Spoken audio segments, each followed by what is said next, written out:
အားလုံးပဲမင်္ဂလာပါခင်ဗျာစာရေးသူဆရာကြီးကျော်အောင်ရေးသားတော့ရွှေနှင့်သွေးနှင့်ရင်းသည့်မြေလို့အမည်ရတဲ့ဝတ္ထုကိုအပိုင်းသုံးအနေနဲ့ဆက်လက်၍ဖတ်ကြားတင်ဆက်ပေးကြပါမယ်ခင်ဗျာရွှေနှင့်သွေးနှင့်ရင်းသည့်မြေဤခရီးသည်ဆယ်မိုင်မြသာဝေးသောခရီးဖြစ်ပါသည်မြို့ကင်းသားကမြို့အုပ်ရုံးဆိုင်ရာဒေသတစ်ခုဖြစ်သည်ယခုပုံတိုင်းဆိုလျင်မြို့ကင်းသား၏အပြင်ဘက်9မိုင်ခန့်တွင်အစိုးရ၏အုပ်ချုပ်ရေးအာဏာစက်ထက်ဓမြများ၏အာနာဇက်ပုံမပြန့်နှံ့နေကြောင်းထင်ရှားသည်မြို့ကင်းသာဟိုဘက်လွန်လျင်ကတွေးဝွန့်ဖွယ်မရှိထိုအခိုက်မှာပင်ကျွန်တော်စာအုပ်တစ်တာကိုမှွေနောက်ခါစာအုပ်များကိုတအုပ်ချင်းထုတ်၍ဆွဲဆုပ်နေတံကိုတက်တဲ့များကြားရသည်ဒီနောက်တွင်မို့ကျွန်တော်ကိုယ်ပေါ်သို့ကြိမ်ကြံများစွာတစ်ချက်ပြီးတစ်ချက်ကြားရောက်လာသည်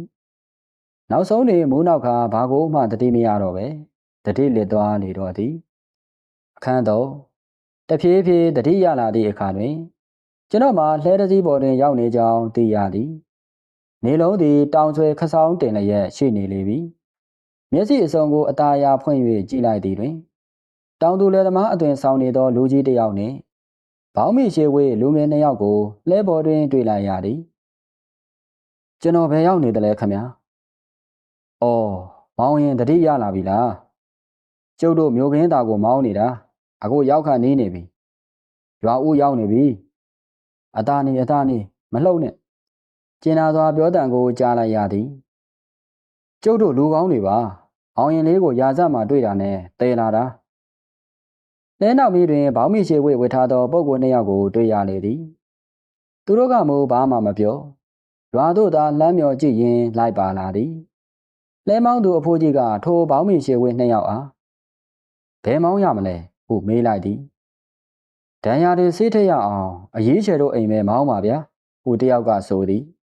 ကျွန်တော်စိတ်ထဲတွင်မူလူကောင်းသူကောင်းတွေနဲ့တူရဲ့ဘာပဲဖြစ်ဖြစ်ငါအသက်နဲ့ကိုအိုးစားမကွဲသေးတာပဲတော်လာပြီပဲဟုစိတ်အားတင်းမိသည်တအီဤမောင်းလာသောလှဲချမ်းသည်မကြမီမြို့ကင်းသားတို့ဝင်လာလေသည်မြို့ဟုသာဆိုတော်လဲအမှန်စင်စစ်ရွာကြီးတရားမျှသာဖြစ်ဟန်တူသည်မြို့လေရှိအိမ်တအိမ်ရှိသို့ရောက်လျင်လှဲကိုရက်လိုက်သည်ကဲခေါ်တမ်းမအောင်ဗျာရှိမှရှိကြရင်လားမသိဘူးဟုတ်ဘောင်းမိရှိဝေထားသောလူတဦးကပြောသည်ကိုဖိုးချေလို့ရှိရလားဗျို့လာကြစမ်းပါဦးအချိန်ကအနှဲငယ်မောင်းရီပြိုးနေပြီရွာတွင်၌တိတ်ဆိတ်၍နေ၏ဘသူလဲဟိုသောမိမပြုတ်ကလေးတယောက်၏အတန်ကိုကြားရပြီးလျင်ပြတင်းပေါက်တစ်ခုပွင့်လာသည်ဟင်ကိုမင်းတင်လို့ပါလားဖះဘာဖြစ်လာကြတာလဲအထိတ်တလန့်ရှင်လဲပေါ်ကဘသူတော့ခရီးသည်တယောက်နဲ့တူပါရဲ့လမ်းမှာဒဏ်ရာရပြီးလဲနေတာတွေ့လို့တင်ခဲ့တာပဲအိမ်ပေါ်ခေါ်ရအောင်ဘသူရှိလဲဘသူမှမရှိဘူးအရေးချယ်ပဲရှိတယ်ရှင်တို့ဘာသာတင်ကြပြီတော့ကိုကျော်ဆိုးရောပါတယ်မဟုတ်လားမျက်နာတီတီနဲ့ဘောင်းမီချေဝတ်ထားသူကကိုမင်းတင်အခြားတစ်ယောက်မှာကိုကျော်ဆိုးဟူ၍သိလိုက်ရသည်ကိုကျော်ဆိုးဆိုသူကကျွန်တော်ကိုပွေ့ချရန်ပေါင်နှချောင်းအောက်သို့လက်ချိုလိုက်သည်အာသူလက်ချိုသည့်နေရာတွင်အကိုင်တွေမခံဝန့်သဖြင့်ဆက်ခနဲရှေကိုတွန်းလိုက်မိသည်ကိုလူနည်းနည်းတော့ကြိတ်ခံပြီးတော့ခမည်းလဲလမ်းစင်းချောင်းနိုင်မှာမဟုတ်ဘူးကျွန်တော်တို့နှစ်ယောက်ပွေ့ချမှာဖြစ်မှာပဲကျော်ဆိုးဆိုသူကပြောတဲ့ဖြင့်ကျွန်တော်မှအန်ကြိတ်ခါခေါင်းငိမ့်လိုက်ရလေသည်စောစောကအိမ်ပြတင်းမှခေါင်းပြူကထွက်၍ကြည့်သောမိမ့်မပြိုသည်ပုံနမီမီးအိမ်ကိုကင်ကာဆင်းလာသည်ကိုသိရသဖြင့်သူရဲဘောမနှဲကြောင်ပြောလို၍ငိမ်ခံနေလိုက်ရတော့လေအခန့်ရမတက်တာလားပဲမိမ့်မပြိုနှစ်ယောက်တွင်ကက်လက်ရက်ပါလာသောအဖိုးကြီးတစ်ယောက်ကိုလည်းတွေ့ရသည်ဖြစ်မှဖြစ်ရလေရှင်ဒဏ်ရာကလည်းမနှဲပါပဲလားဒီခန္ဓာကိုယ်ကြီးနဲ့မို့ခံနိုင်တာပေါ့ကွယ်ခွေးရိုင်နွားရိုင်နှက်သွားကြတာဟိုကောင်တွေလက်ချက်နေမှာပဲဟုတ်လဲအိုးကြီးအဖိုးကြီးကစုတ်တက်ဖြင့်ပြောသည်အမေအုံးကိုခေါ်လိုက်ပါဦးအရေးချေရင်တို့တဲခိုင်းလိုက်ပါအေးမအုံးရေလာပါအောင်ဟဲ့ရင်တို့အိုးလေးပါလေးများတဲပါအောင်ကဲကိုမင်းတင်လို့နေရကြအောင်နော်ကျုပ်တကြီးစီတွားလိုက်အောင်မယ်ဟုတ်ပြောကအရေးချဲဆိုသူသည်အိမ်ထဲမှထွက်သွားလေသည်အခန်းလေး လူကနေကောင်းပါသည်သို့တော်စိတ်မှာတော်တော်နှင့်နေကောင်းနိုင်ပွဲမရှိကျွန်တော်အဖို့မင်းမဲ့တိုင်းပြည်တစ်ဖွဲစော်ကားခံလိုက်ရခြင်းကိုကြိတ်မနိုင်ခဲမရဒေါသထွက်မိသည်ဓမြတိုက်သည်တို့ကိုကြားတာကြားဘူးပါသည်ရှိတာပါတာပေးလိုက်လျင်ဓမြသည်လိုတာရလျက်ကြေးအေးသွားတတ်ကြသည်ကျွန်တော်အဖြစ်မျိုးလူကိုကိုထိလက်ရောက်အစော်ကားခံရခြင်းမျိုးကမိမိဂုဏ်သိက္ခာကိုအစော်ကားခံရသည်ဟုနားလဲနာကြည့်မိသည်ကျွန်တော်ဆိုလိုသည့်ဂုဏ်သိက္ခာမှာလူဆိုသည့်ဂုဏ်သိက္ခာပင်ဖြစ်ပါသည်ဒွေးလေးအုံးသည်မျက်လုံးကလေးကလဲကလဲဖြင့်ကျွန်တော်ကိုကြည့်နေသည်ထို့အတူရှစ်ရှစ်ကိုမင်းတင်ကိုကျော်စိုးတို့ကလည်းကျွန်တော်ကိုကြည့်နေကြသည်အမှန်စင်စစ်ကျွန်တော်၏စိတ်ထဲတွင်ခံစားနေရသည့်တို့ကိုအေလူတတိုင်းနားလည်နိုင်မည်မထင်မြမပြည်တွင်မဖွံ့ဖြိုးသေးသည့်ကျေးလက်ဒေသများဒုနဲ့ဒေရှိသည်ထိုရက်ထိုဒေသထိုအရက်မျိုးရှိတောသူတောင်သားတို့၏ဘဝကိုလေ့လာကသူတို့၏လက်ငင်းလိုအပ်ချက်တို့ကိုကိုကြီးဖြည့်ရှင်းပေးရန်မုံမြတ်သောရည်ရွယ်ချက်ကြီးမားသောစေတနာဖြင့်ထွက်လာခြင်းပင်ဖြစ်သည်မုံမြတ်သည့်စေတနာကိုရင်ဝယ်ပိုက်လာခဲ့သူတယောက်အားရိုင်းနှက်ခါစီးကြိုလိုက်သည့်အခါအဘယ်မှလည်းစိတ်အားမမြတ်ဖွယ်ရှိအံ့နီသို့တော်ကျွန်တော်စိတ်မလျှော့သေးပါစိတ်တင်းတင်းထားနိုင်ရန်ကြိုးစားရပေလိမ့်မည်ဒီကကျွန်တော်တို့မိတ်ဆွေတွေ့ခဲ့ရတာကမြို့ကင်းသာကြောက်ခဲတွေးလေးရဲ့ကိုမင်းတင်ကဝင်၍ပြောသည်ထိုအခါတွေးလေးအုံးသည်မျက်လုံးပြိုးမျက်စံပြိုးဖြစ်ခါဖျားတလေတော့သည်ဖျားဘိုးကြောက်ခဲနဲ့တွေ့ခဲ့တာကိုရှစ်ချစ်သည်မျက်စိမျက်နှာပြက်ကပါဇက်ကလေးအဟောင်းသားဖြင့်ကျွန်တော်ကိုကြည့်နေသည်ရှစ်ချစ်ဆိုသည့်မိန်းကလေးမျက်စိမျက်နှာပြတ်သွားသည်မှာထူးခြားလာသည်ဟုကျွန်တော်ထင်မိသည်မြို့ကင်းသာကြောက်ခဲဟုသောနာမည်ကိုကြားလိုက်ရရုံဖြင့်တွေးလေးအုံးဆိုသူအဖွားကြီးသည်တွန့်သွားကဖျားတသည်ယခုရှစ်ချစ်လဲမျက်နှာမကောင်းလားတို့ဖြစ်လျင်ဤတထောင်းစားမောင်မင်းကြီးသာဘိုးကြောက်ခဲဆိုသူသည်အဘယ်ကဲ့သို့သောပုဂ္ဂိုလ်မျိုးနည်းကျွန်တော်သည်ကြောက်ခဲဆိုသူကိုဆက်ရှင်သိကျင်နေသည်အဖေရာနိုးနိုးဖြင့်ကျွန်တော်ဘေးတွင်ဝိုင်း၍ကြည့်နေသူများကိုမျက်လုံးကလဲကလဲဖြင့်ကြည့်နေမိသည်ထိုအခါကျွန်တော်သဘောကိုနားလဲသောဘုံမင်းတင်ကသူကပျောက်ကြားဖို့ဆိုပါတော့ဗျာဒီတဝိုက်မှာသူ့ဩဇာနဲ့ဘယ်သူမှမကင်းကြဘူးကျွန်တော်စစ်ထဲကထွက်ပြီးဒီပြန်လာပြီးတလိမ့်ဆန်မွေးမြူရေးလေးဘာလေးလုပ်ဖို့အစာပြို့တော့ဘိုးကြောက်ခဲတို့တော်တော်လေးဩဇာတက်နေပြီကောင်းလေ၏ကြေးရွာကာကွယ်ရေးဟူသည်လူကောင်းသူကောင်းများကိုကာကွယ်ရမည့်အလုပ်ဖြစ်သည်ယခုကဒွေးလေးအုံပြောတဲ့ကဲ့သို့တခိုးတရိုးကန်းသည့်အဖြစ်သာသည်ကျွန်တော်တို့ပြည်တွင်း၌ဤအဖြစ်မျိုးတွေ့ရသည့်ဒေတာပေါင်းမြည်များရှိလေမည်မသိဒီမဲ့ငါတို့ကြောက်ခဲကမြို့ကင်းသားမှာအစကတည်းကဩဇာကြီးကြည်ရတဲ့သားသမီးကွသူ့အဖေကပြောရရင်လဲချင်းဒီတော့မြေနဲ့ရာနဲ့အလောက်လောက်ကြတဲ့သူတွေမှာသူတို့ကိုငယ်ကြောက်ဖြစ်နေတာပေါ့ကွယ်တွေးလေးအုံးကဂျားဝင်၍ပြောသည်တဖန်ကိုမင်းတင်ကဆက်ပြန်သည်သူ့မှာကိုခံကောင်းတယ်ထင်ပါရဲ့ဗျာသူ့လုပ်ပုံကိုင်ပုံကိုကျွန်တော်ပြောပြမယ်ဗျာမြို့ခင်းသားကိုမြို့အုပ်တယောက်ရောက်လာပြီဆိုပါစို့ကိုကြောက်ခဲကတနတ်တကားကနဲ့မြို့အုပ်အိမ်တက်တော့တာပဲဒီတော့ရံမများခြင်းနဲ့သူများကရှောင်ကြတာပေါ့ဗျာကောင်းလာပါ၏သူတို့မြို့ခင်းသားတွင်ဖို့မိချောင်းဖြစ်မြေမချမ်းသာဇက်ခင်းနေလေပြီပင်ကိုမင်းတင်ကဆက်၍သူရဲကောင်းကြီးဘိုးကြောက်ခဲအကြောင်းကိုပြောပြသည်ဘိုးကြောက်ခဲတွင်မကောင်းမှုမှန်သမျှစုဝေးနေဟန်တူသည်ရက်ရွာတွင်ကျွဲတက်နွားတက်လူတက်မဒိမ့်မှုကျူးလွန်ထင်တိုင်းကျင့်နေဟန်တူသည်ခတ်တာကဒီရက်မှာအုပ်ချုပ်ရေးအာဏာစက်ဆိုတာထိရောက်လာတာမဟုတ်ဘူးဗျဒီတော့သူ့ကိုဘယ်သူရှင်ပြိုင်ဖို့မတော့သူကမြေရှင်သားပြီးတော့အလောက်ကကာကွယ်ရေးအာဏာရတဲ့လူတစုလည်းသူတို့လိုလူမျိုးမြောက်ပေးထားပြန်တော့ခတ်နေတော့တာပေါ့လမ်းမှာသူ့လူတွေကဓမြအတိုက်ပြီးတော့သူ့လုပ်ပုံကတိတ်ရှင်းတယ်တခါဓမြတိုက်ပြီးပြီဆိုရင်ဘိုးကြောက်ခဲထိပေါက်ပြန်ပြီမြင်းပွဲနိုင်ပြန်ပြီလို့တည်င်းလွှင့်လိုက်တာပဲမြင်းကျေးမှုနှင့်ဝေးသည့်ခေါင်သည့်ဒေသတို့တွင်ဗရေတရစ်တို့မင်းမှုမြဲသည်ထိုဗရေတရစ်တို့သည်ထိုအရက်တို့တွင်တအူးဆံပိုင်းမင်းငယ်ကလေးတစ်ပါးတစ်ဖွဲအုပ်စိုးကြလေသည်သူတို့သည်အဓိကအသက်သွေးကြောဖြစ်သည့်မြေယာလုပ်ငန်းကိုခွာ၍စီးထားကြသည်သူတို့သည်မြေယာကိုမှီ၍စီးစဉ်ရစ်နေကြသူများဖြစ်သည် ထိုမြေချင်းပရိသတ်တို့၏အခွင့်အရေးအဝဝသည်တားစဉ်မြေဆက်အမွေဆက်ခံပိုင်ခွင့်ရှိနေသည်ကြောက်ခဲသည်မြေချင်းကြီးအမွေကိုဆက်ခံသည့်မြေချင်းငယ်ကလေးဖြစ်ဟန်တူသည်စီးတဲ့ရစ်နေသောမြေချင်းမိသားစုဆိုသည်မှာဘဝတန်ရာတန်ချက်ကိုခံရဘူးသူများမဟုတ်ကြဘဝတွင်အထိနာကြသူများမဟုတ်ကြ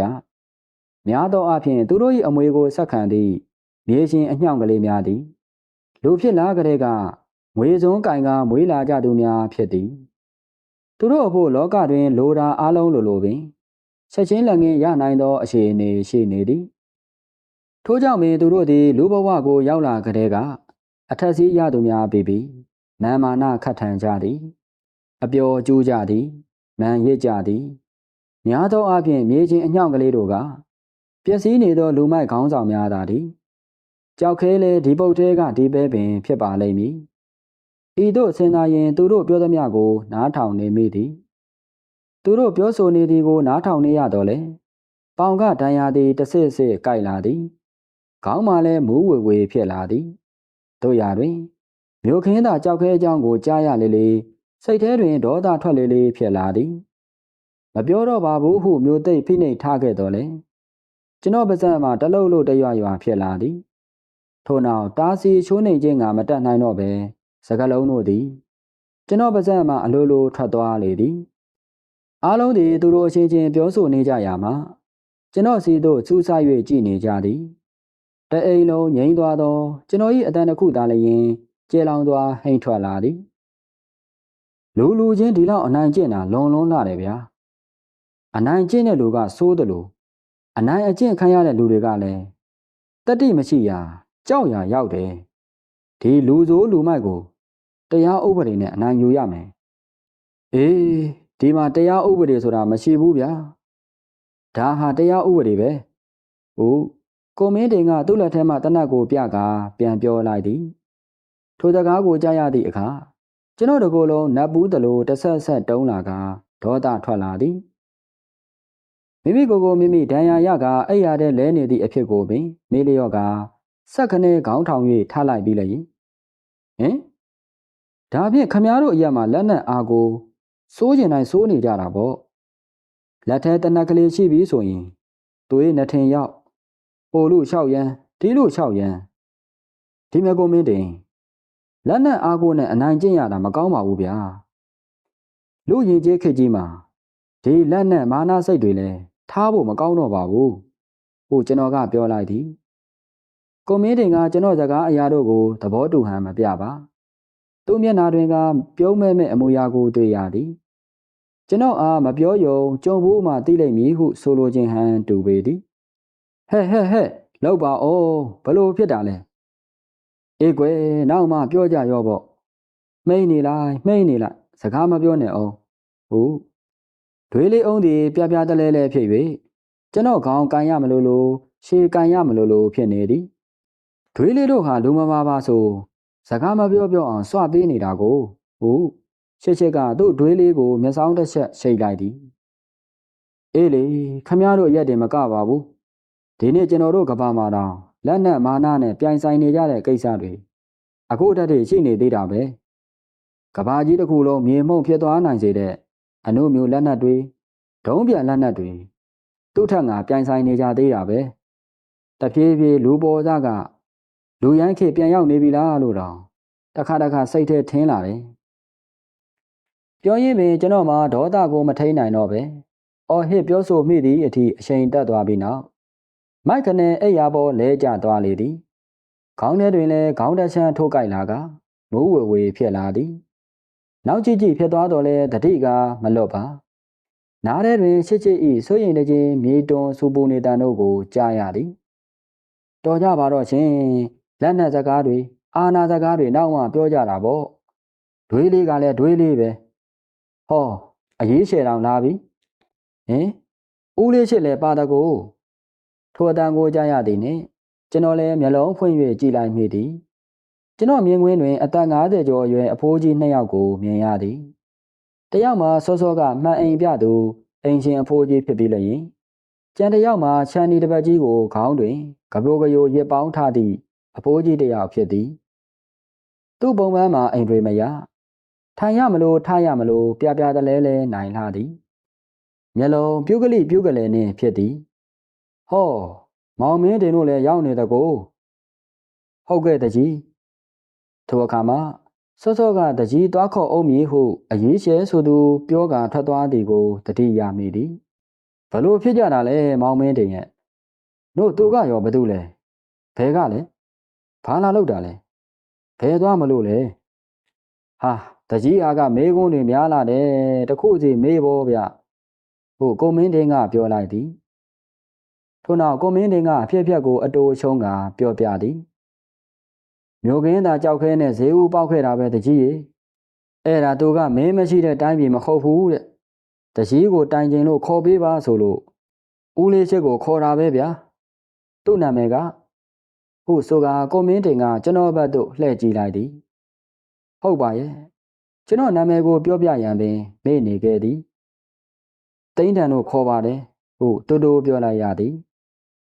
ကိုမင်းတင်ဤစကားတွင်ကလိတန်ကလေးပါနေသည်ရှိသေးတော့တို့ရတွင်တကြီးဆိုသူကိုလည်းကြည့်လိုက်ပါဦးမြို့ကင်းသာကြောက်ခဲဆိုသောနာမည်ကိုကြားရယုံဖြင့်နှလုံးတုံရင်ခုန်ဖြစ်နေဟန်တူသည်ခမည်းတော်ဟာကဒီရောက်မှမကြံသေးဘူးကိုကြောက်ခဲနဲ့အရင်တွေ့ခဲ့တာပဲကျုပ်နဲ့ဗျာဒုက္ခပါပဲတိုင်ချက်ကကျုပ်လက်ခံလို့ရတာမဟုတ်ဘူးဗျဂတဲကိုတိုင်ရမှာပလိတ်ကမှအမှုကိုလက်ခံနိုင်တာဆရာလေးတို့ရဲ့တကြီးလုံနေပြီတဲလေကြောက်တာကိုဦးလေးရှိရဲ့ကိုမင်းတွေဒီပြောပြောဆိုဆိုတဟားဟာရဲနေလေသည်ကြောက်ရပါတကောဗျာ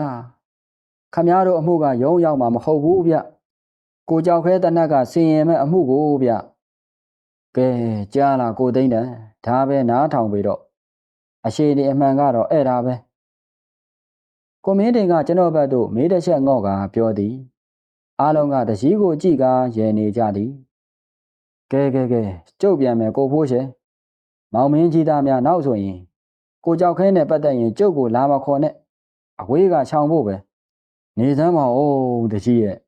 ဟုတ်ကျွန်တော်ကခေါင်းထထောင်ကတားလိုက်သည်ဟောမောင်သိန်းတန်ကလည်းကွယ်မထပါနဲ့အောင်လို့ဆိုမဟုတ်ပါဘူးအထွေးလေးအောင်ရဲ့ဘာမဟုတ်တာလဲပြောစရာလေးနည်းနည်းရှိသေးလို့ပါဗျာတကြီးမင်းခမရဘာမှကြောက်เสียမလို့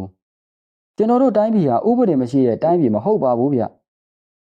ကျွန်တော်တို့စီမှာတော့ဥပဒေဆိုတာစာအုပ်ထဲမှာပဲရှိတယ်ဗျကိုမင်းတင်ကဂျားဝင်၍ပြောပြန်သည်အေးလေဗျာအဲ့ဒီစာအုပ်ထဲမှာရှိတဲ့ဥပဒေကိုအတီတန်ဆုံးဖြစ်အောင်လုပ်ဖို့ကတိုင်းသူပြည်သားတွေဖြစ်တဲ့ခမည်းတော်ကျွန်တော်တို့ရဲ့တာဝန်ပဲမဟုတ်လားမောင်ရင်လေးရဲ့ဥပဒေဆိုတာကတော့စာအုပ်ထဲမှာရှိတာပေါ့ကွယ်ဒါပေမဲ့ကျုပ်တို့တော့ကြောက်တတ်တဲ့ဝန်ကင်းပဲမောင်ရင်လေးတွားပြီဗျို့ကဲကိုသိန်းတန်ကျွန်တော်လည်းပြန်တော့မယ်နောက်တော့တွေ့ကြသေးတာပေါ့ခမည်းတော်ကိုညီတာကျေးဇူးတင်ပါတယ်ကိုမင်းတင်နဲ့သူ့ရဲဘော်ကိုကျော်စိုးတို့နှုတ်ဆက်ခါထွက်သွားကြသည်အချိန်ကအတော်လင်းနေပြီသို့တော်လည်းအိတ်မပြောနိုင်သဖြင့်ဒွေးလေးအုံနှင့်ချစ်ချစ်တို့အားကိုမင်းတင်အကြောင်းကိုမေးမြန်းကြည့်မိသည်သူကဂျပန်တော်လန်ရေးမှာလည်းပါခဲ့တယ်မဟုတ်မခံလူယိုစိတ်တူပေါ့ကွယ်မြို့စုံမှာမွေးမြူရေးစလုပ်နေတယ်ရဲရေးရွာရေးလည်းကိုညီပါတယ်ဒွေးလေးတို့တော့တူလိုသားတို့ခင်းနေတယ်ဒွေးလေးတို့ကိုလည်းစောင့်ရှောက်တယ်ကွယ်မြို့ကင်းသာကြောက်ခဲလိုပုံကိုရှိတယ်လို့ကိုမင်းတင်လိုပုံကိုမျိုးရှိနေ၍သာမြို့ကင်းသာအဖို့ပြည့်စုံခြင်းဖြစ်ပေသည်ထိုဒေသမျိုးတွင်အုပ်ချုပ်ရေးအာဏာချက်မှာလူတစ်ယောက်တည်း၏လက်ထဲတွင်စုနေတတ်သည်ပထမလူတစု၏လက်ထဲတွင်အုပ်ချုပ်ရေးအာဏာရှိသည်ထို့နောက်လူတစုထဲမှအမိုက်ဆုံးတတိအရှိဆုံးအာဏာကိုအလိုခြင်းဆုံးမကောင်းမှုကိုအမျက်နှိုးဆုံးပုဂ္ဂိုလ်လက်သို့အာဏာဆက်ရောက်သွားတတ်သည်လူထုအုပ်ချုပ်ရေးဆိုသည်မှာဝေလာဝေတခါတရံမျက်စိလဲလမ်းမှာရောက်လာတတ်သောနိုင်ငံရေးသမားတို့မဆားရဝါကမန်းပြောသည့်ဟောသည့်တရားထဲတွင်သာလူထုအုပ်ချုပ်ရေးဆိုသည့်ဩဝါဒရှိနေပေလိမ့်မည်ကျွန်တော်လည်းတောင်းစင်ရေးမရဆက်၍တွေးသည်ကိုမင်းတင်ကိုချစ်ဆောင်ချိတ်ပဲလှုပ်စေသောမသိလို့ဟူ၍လည်းစဉ်းစားကြည့်မိသည်ဖြစ်နိုင်ပါမည်လားကဲအိတ်တော့ဟုဆိုကာဒွေးလေးအုပ်နှင့်ချစ်ချစ်တို့လည်းအခန်းထဲသို့ဝင်သွားကြသည်ကျွန်တော်မှမို့အိတ်မပြောနိုင်သေး ခေါင်းထဲတွင်အတွေးတို့မှအမြင်မပြတ်ရစ်ပတ်နှောင်ဖွဲ့နေသည်ရန်ကုန်ကထွက်လာခဲ့ပုံစပယ်တော်လွန်မြို့ကင်းသာကြောက်ခဲနှင့်တွေ့ခဲ့ရပုံထို့နောက်ရှေ့တကြီးဦးရှိဖွဲတို့၏အကြောင်းတို့ကိုစဉ်းစားနေမိသည်ရေဆက်ဆုံးဖို့ဖန်တီးလာသည်ဟု၍ပင်သဘောရမိသည်ကျွန်တော်ရည်ရွယ်ချက်မှာတပြေသာတဝိုက်တွင်စတဲ့ချရန်ဖြစ်သည်သို့တော်လည်းအရှိအနေအရကျွန်တော်သည်မြို့ကင်းသားတွင်အခွင့်သာ၍အရှိတရန်တန်တိတ်ထံရှာလိုက်သည်တို့နှင့်မိုးလင်းကားမှမှေကနေအိပ်ပျော်သွားလေတော့သည်အခန်းလေဦးလေးချေ၏အိမ်တွင်ကျွန်တော်စတဲ့ချနေသည်မှာ3 ရက်ခန့်ရှိခဲ့လေပြီဒဏ်ရာများလည်းတတ်သားစပြုလာသည်ထို3 ရက်အတွင်းအိမ်ရှင်တို့ကလည်းလိုလေသေးမရှိအောင်ဂယုစိုက်ကြသည်အထူးသဖြင့်ရှစ်ချစ်သည်ကျွန်တော်ကိုပို့၍ဂယုစိုက်သည်ဟုကျွန်တော်စိတ်ထဲတွင်ထင်နေမိသည်အေကကျွန်တော်အထင်မြတာဖြစ်သည်တို့ရတွင်သူ၏ရိုးသားဖြူစင်သောစိတ်တဘောထားသည်ကကျွန်တော်အာယုံတွင်ထင်လင်းပီတလာသည်ဟုယူဆသည်ရှစ်ချစ်၏ဆက်ဆံမှုသည်ရိုးသားပွင့်လင်းသည်မိတို့ပင်ဖြစ်စေကျွန်တော်သည်အရေးချဲဒွေးလေးအုံနှင်းတို့သာရင်းရင်းနှီးနှီးဆက်ဆံပြောဆိုသူဖြစ်သည်ရှစ်ချစ်နှင့်မူတရေကြီးစွာထား၍ဆက်ဆံရသည်အကြောင်းမှာမြို့နှင့်တော်ဆက်ဆံရေးတွင်ရှေးအခါကစ၍နာမည်ဆိုးနာမည်ပြတ်များရှိခဲ့သောကြောင့်ပေသည်ကျွန်တော်၏ဆိုလိုရင်းသဘောကိုနားလည်အောင်ရှင်းပြပါဦးမည်မြို့ကြီးသူမြို့ကြီးသားတို့သည်တောသူတောင်သားတို့နှင့်ပေါင်းသင်းဆက်ဆံရာတွင်အမြဲတစေအပေါ်စီရခဲ့ကြသည်မြို့နှင့်တောသည်အစစရရတွင်အစဉ်အတန်းအဖြစ်ကွာခြားခဲ့သည်မြို့နှင့်တောခြားနာချက်သည်ရင်ကြားစိတ်မလာပဲတဖြည်းဖြည်းကြီးလာသည်ဟုတ်ကဲ့ပါခင်ဗျာစာရေးသူဆရာကြီးကျော်အောင်ရေးသားတော့ချွေးနှင့်သွေးနှင့်ရင်းသည့်မြေလို့အမည်ရတဲ့ဝတ္ထုကိုအပိုင်း3အနေနဲ့စီစဉ်တင်ဆက်ခြင်းကိုဒီမှာတင်ခိတ္တခဏရနာထားခွင့်ပြုပါခင်ဗျာဒီနေ့မှာချိန်ပေးပြီးတော့ဝင်ရောက်နားဆင်အပြည့်ပေးခဲ့ကြတဲ့ညီကောင်မောင်နှမများအားလုံးကိုကျေးဇူးအထူးပင်တင်ရှိပါတယ်ခင်ဗျာညီကောင်မောင်နှမများအားလုံးကိုယ်စိတ်နှပါရွှင်လန်းချမ်းမြေ့ကြပါစေခင်ဗျာ